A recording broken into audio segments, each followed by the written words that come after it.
You don't see it, you can't hear it, but those who have it certainly feel it.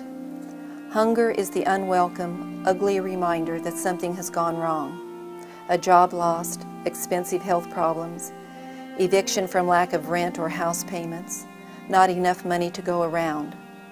Hunger may be invisible to our community, but it's a daily struggle for those who suffer from it. My mom got hurt at work and she lost her job, her house, her car. I just stumble along the way, as other people do. My mom basically got mad at me and kicked me out of the house.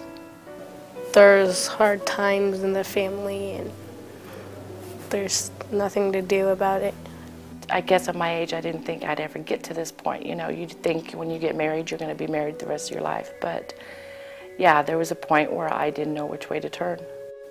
The founders of Project Salina in 1990 learned that the shelves at the local food bank were nearly bare. People would come once a month. The food jelly was broke down into individual small containers. Peanut butter was broke down. A lot of the things, instead of a family being able to get a jar of something, they would have only got a small portion of it. Pancake mix, flour, those items were all broke down. The Salvation Army evening meal program needed more resources, and those at the Salina Rescue Mission needed to be fed as they moved from homelessness to independence steadily increased. Agencies serving families and youth in transition needed help too. And during the summer months, children who counted on food programs throughout the school year often did without. Something needed to be done. Project Salina, an innovative way to answer the need, was born. My involvement began as a part of the original crew in 1990 when we became aware of the bare shelves at the food bank and the need of food resources for the Salvation Army and also for Salina Rescue Mission. That need became clear when there began to be circumstances where people were not getting the food needs met. What is Project Salina? It is employees and employers in the community collecting non-perishable food items throughout the month of May. It's distributing those thousands of items to agencies who, with this special help, are able to expand their food programs to meet the increasing needs. And Project Salina supplies approximately 35 to 40% of all of our food that we use each year. Last year we served over 42,000 meals, and this year I think we're going to even be more than that. Our food budget ranged anywhere from $1,200 to $1,500 a month.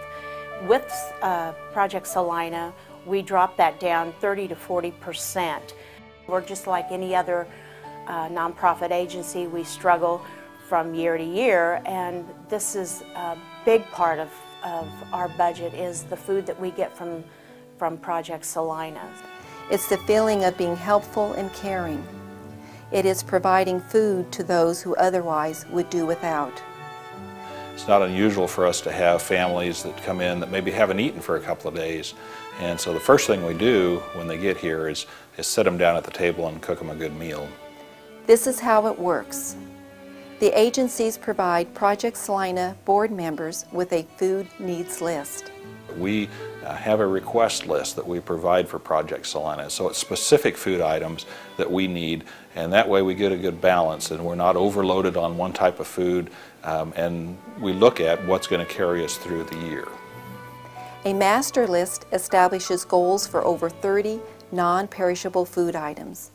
Each participating organization chooses one item. Members of the organization collect this item or solicit money for quantity purchases. And we've already had people that have asked about, you know, when is it going to start and can we please choose our food item, etc. That kind of enthusiasm means a lot to the whole process.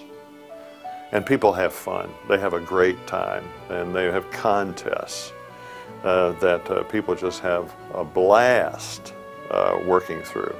At the end of May, the food is brought to a central point. It is distributed the first week of June.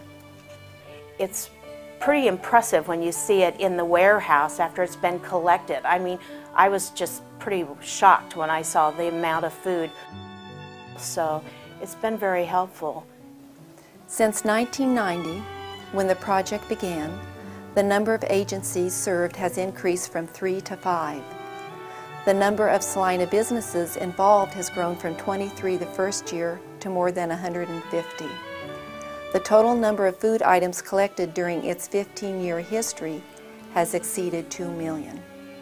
If we were to try and raise the food ourselves without Project Salina, I think what would happen is that people would be tired of every month a different agency asking for food or asking for help. And where now it's one time a year and people can concentrate on helping one time a year. Project Salina is an all-volunteer endeavor. All proceeds from employees, employers, and organizations are used to purchase food.